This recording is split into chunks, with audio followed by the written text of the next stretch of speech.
가끔 하늘도 올려다보며 살고 계신가요? 높고 푸른 가을 하늘을 천천히 올려다 봤는데요. 와, 저희 동네는 온통 아파트 숲입니다. 여러분이 계신 곳은 어떤가요? 사실 요즘은 길을 걸으면서도 휴대폰에서 눈을 못 떼는 분들이 많습니다. 그러느라 더더욱 하늘을 볼 여유 따윈 없을 때가 많은데요. 너무 앞만 보지 말고 휴대폰만 보지 말고 하늘도 보고 내 주변 사람들도 보면서 살아가야겠습니다. 여기는 여러분을 응원하는 뉴스베이커리입니다.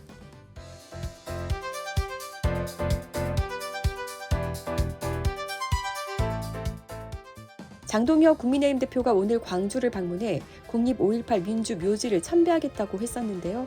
광주 시민들이 분개하고 나서면서 결국 취소됐습니다. 그럴만했죠. 장동혁 대표는 판사 시절 전두환의 사자 명예훼손 재판에서 부장판사로서 전시회 불출석을 허가했습니다. 그래서 재판을 지연시켰다는 지적을 받았었죠. 또 22대 국회의원 선거 당시 5.18 민주화운동 북한군 개입설을 주장했던 도태우 예비후보의 공천을 옹호했습니다. 윤석열의 불법 개헌과 내란을 또 옹호하는 발언을 이어갔죠. 당대표가 되고 싶은 욕심에 윤 어게인을 외치는 한때 한국사 강사를 대체 어떻게 했는지 알 길이 없는 전환길 앞에서 면접까지 본 사람이 바로 장동혁입니다. 그러니 이제 와서 무슨 국민통합 내세우며 5.18 영령들에게 참배를 하겠다는 겁니까?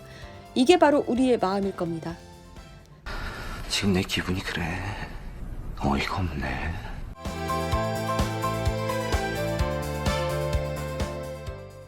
장동혁 국민의힘 대표, 부동산 투기 의혹이 이제는 뇌물성 토지 거래 의혹으로 번질 판입니다.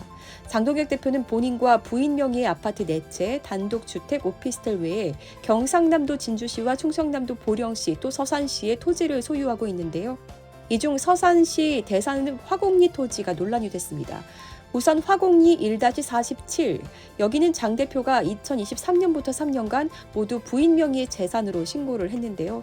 실제 등기부등본상에는 전혀 드러나 있는 게 없습니다. 그렇다면 이 토지를 대체 어떻게 소유하게 된 걸까요? 왜 드러나 있지 않은 걸까요? 단서를 찾아보기 위해 장 대표 부부가 소유한 화곡리 일대 다른 필지 등기부 등본을 살펴봤습니다. 화곡리 1-47 인근 36-67 필지 일부와 또 36-77 필지 100%를 장 대표 부부는 소유하고 있는데요. 이 토지들의 이전 소유자는 모두 수반건설입니다. 수반건설은 쪼개기 지분 투자자 모집을 했는데요. 투자자 중에는 장동혁과 그 부인이 있었던 겁니다. 당시 장동혁 대표는 현직 판사였죠. 수반건설은 한때 언론에서 충남 개발의 글로벌 투자 전문 기업으로 소개하기도 했습니다.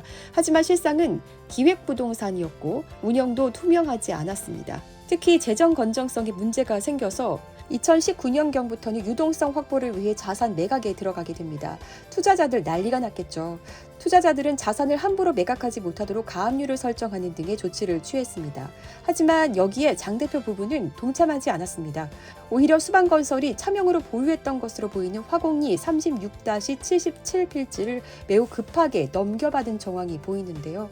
투자자들을 상대로 법적 싸움을 해야 하는 수반건설 입장에서 현재 판사의 존재는 부담이 됐을 것이고, 그러니 이게 뇌물성이 아닐까 하는 의심이 드는 겁니다. 결국 화곡리 1-47, 여기도 뇌물성 여부를 따져봐야 한다는 얘기. 판사라는 지위를 이용해 다른 투자자들은 상상도 할 수 없는 등기 이전과 권리 양도를 받은 것이라면 협박죄 혐의도 적용될 수 있겠죠. 토지를 주말에 다 처분했다는 장동혁 대표. 토지가 무슨 찬밥이나 잔반입니까? 부디 정직한 해명이라도 내놓아야겠습니다.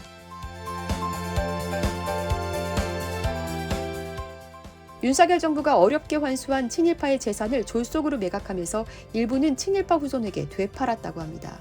그것도 공매도 아닌 수의계약으로 되팔았다고 하는데요. 나 친일파 후손 아니야. 이렇게 서명만 하면 그냥 매각을 해줬다는 겁니다. 국유 재산이 된 친일파 땅에 무단 점유하던 이들에게 국가보훈부가 땅을 매각한 사례는 지난 3년 6개월간 총 18건이었는데요. 이 중 친일파 후손이 더 있을지도 모를 일이죠. 국민 분노가 가라앉을 새 없이 매일같이 황당하다 못해 기막힌 사실이 새롭게 밝혀지고 있습니다. 이거 온 국민의 고혈압 걱정을 해야겠습니다.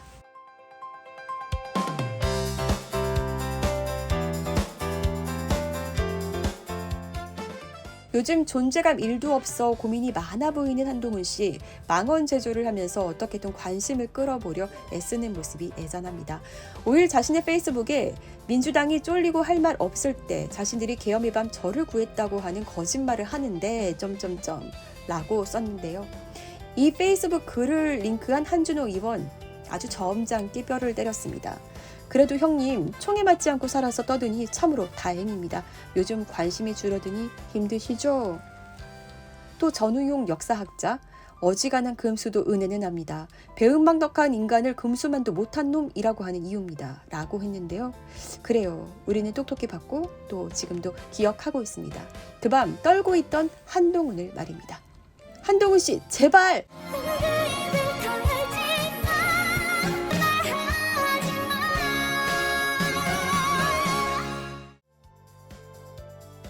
11월 6일 입동을 하루 앞두고 있습니다. 겨울의 문턱에 와 있는데요. 추워지는 날씨에 마음까지 썰렁해지지 않도록 지금부터 몸도 마음도 더 따뜻하게 잘 챙겨줘야겠습니다. 여기는 여러분을 응원하는 뉴스베이커리였습니다.